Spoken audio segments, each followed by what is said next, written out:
Welcome, everybody. I want to welcome you to another book review for Empowered Wealth Connect. This time we're going to be reviewing the book Man's Search for Meaning by Viktor Frankl. This book has impacted, I know, my life and I know Lee's as well. And so I wanted to start with a real quick quote that's quoted often several times in the book. It's from Nietzsche.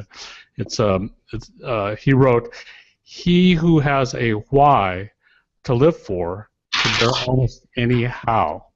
And I've personally found that to be profound, and maybe I'll use that as a starting point for this review. Lee, I'm going to turn it over to you now. Well, thanks, Ron. It's rather interesting because I got a text the other day from my daughter Stephanie, and the text asked me. She said, "Dad, of all the books that you've read, which book would you recommend for me to read right now, other than?" And she specifically said the Bible and referenced some regular books like that I probably would have.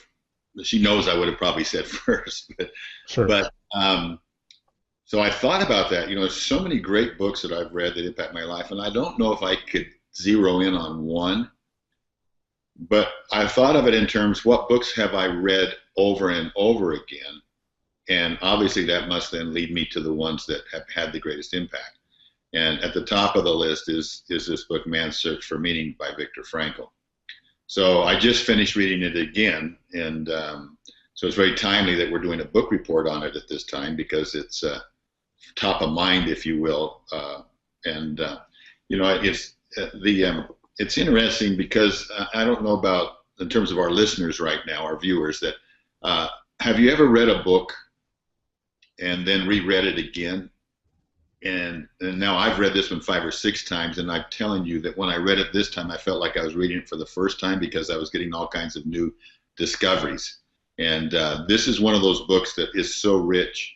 I could literally open it up, pick a page, and start talking, and start going through, the essence of it. But imagine, let's take the setting for a second.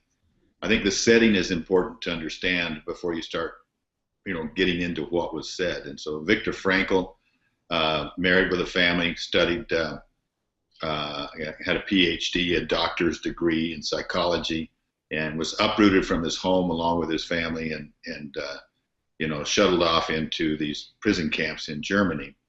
Auschwitz being one of the main ones that he spent time at. I think he spent time at 3 or 4 different camps. But we've all heard of Auschwitz. We know the atrocities that happened there. But to hear it firsthand from somebody that was actually in the midst of it and understand his big question was centered around not what is happening to me, not the event, but do I have the courage, the human spirit to be able to handle this? And then from his perspective, he would use experiences and then draw out those experiences and talk about that the event does not have to equal the outcome. And you probably heard us talk about this many times, but how we respond to the event determines the outcome. And I think the response, E plus R equals O, I think the R itself needs a little bit of explanation because we respond to it differently. We'll respond in that moment in one way, and then we might respond to it differently later on based upon experiences that we have. I'm reminded of one story in the book where when he was first brought into the prison camp, he was ridiculed and was said that one of the guards looked at him and said, "Just looking at you, I can tell right now you're going to be one of the first ones to go to the gas chambers to be gassed." And the only thing that Victor said he could do was to smile. And so you think, why would anybody smile after somebody just told you that you're going to be killed? But from his mind later on, evaluating that position, he said that an abnormal reaction to abnormal behavior is a normal reaction. And I thought, isn't that interesting, and we see that all around us in different ways. But there's lots of these little vignettes and stories throughout that continue to teach. And I think, I'm sure I'll read this book several more times. So I encourage those of you that are out there, if you have time, go in and take a look at this book by Viktor Frankl. I think you'll find it extremely meaningful. for you. Well, I know that Frankl described a number of different instances where um, the, the German guards were deliberately trying to humiliate the prisoners, and he described various psychological stages that they went through as a result of that humiliation and degradation and dehumanization process. I don't know if now is a good time to try to pull any stories from that. In answer to your question, Ron, about her to the request to kind of look at the book and pick out some stories there, that vignettes, if you will. I'm reminded of just the little experiences that they had on a day-to-day basis and how they had to protect and take care of themselves. One story in particular, only because of something that happened recently, but one of the things that they did, if you were too pale, if you looked too sick, that was the worst thing that you could do, because what they would do is then they would take you immediately to the train and off to the camps where there's no return. That was the gas camps. Mm-hmm. And so they would constantly be pinching their faces and trying to make them red, slapping their faces and trying to make them robust. Interestingly, within a couple of weeks ago, had some good friends. A client came in for our 2-day intensive that we do in our business family coach program, and we were doing a time map where we actually go back in time and capture certain experiences and identify the learnings from them. And in that process, she told the story about her grandmother who was in Auschwitz, who was actually in that camp as a teenager. And what she did every morning on her own is she would wake herself up before everybody else woke up. And the little girls in the camp, she would prick her finger and take her own blood and rub it up like this and go around and rub it into the cheeks of all the little girls that were laying there. And this was her way of giving back. This gave her purpose for living. And they called her the makeup artist. And the resilience of these prisoners, there's one story where they've been out all day long digging, and imagine going out where you probably don't have socks, your shoes don't fit on your feet because they're so swollen, you have no gloves, and you're out there digging ditches in weather that's 0 or below.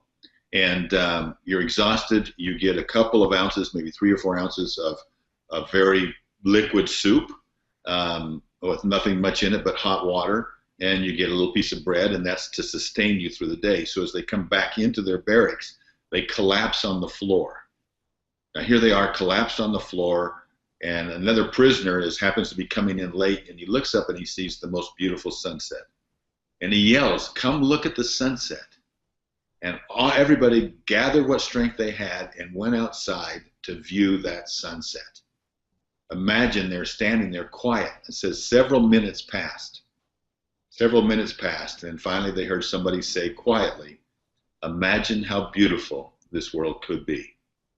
And, and so the little things made such a difference to them, and their willingness to have something to live for. At the heart of it was love.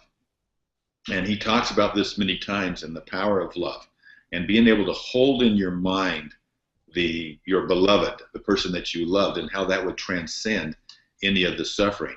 And they also learned that suffering was a part of love. That suffering was a part of life.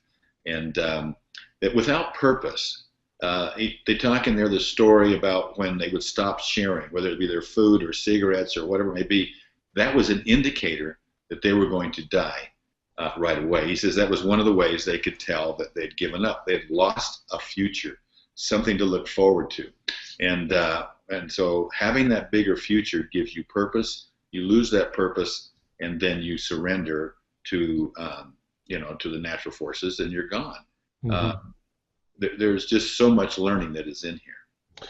Well, what's interesting to me is that these situations were so extreme, yet the principles that came out of it are universal, and they're principles that you apply in the business family coach, and we try to teach on a rudimentary level at Empowered Wealth Connect. And I think that you often talk about love as being one of the cornerstones. You also talk about learning, which I think Frankl exemplifies. Yeah. And then you talk about sharing, which is the root of the story that you just told about the woman who was the makeup artist Mm-hmm. in the camp. Uh, so I think, I don't know. It took me 2 hours to finish the book. I mean, I kind of skimmed it because I'd read it before a couple of times, but I mean, it doesn't take long to read it. But I think the stories themselves are profound. Through this, you see that, oftentimes we've talked about the four principles of life, the four cornerstones of life. When you really look at it, this is all there is. And the first is love.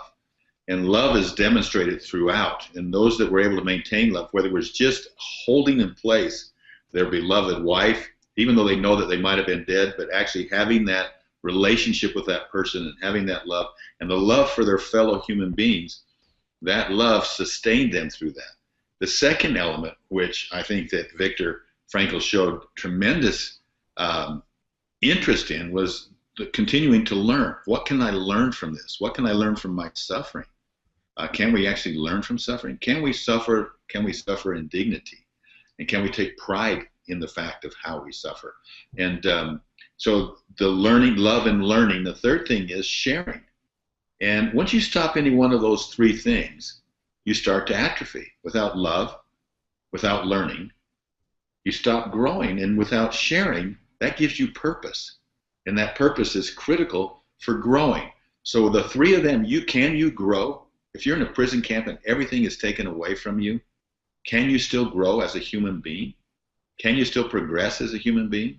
I think you can, because you will discover, it's amazing, the human spirit, you will discover within you meaning, and that meaningful purpose that keeps you alive and keeps you going. Yeah, I think Frankl exemplified that just by not only did he survive, but he lived to not only learn as well, but to share that, and in the process of sharing, I think he's he's deceased now, but his book has sold 12 million copies, something like that, and his work and his thinking has impacted just literally millions of people as a result of what he went through. Right.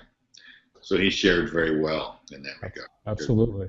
All right. Well, I think this is a great point for us to pause and remind everybody that this concludes the public portion of our podcast.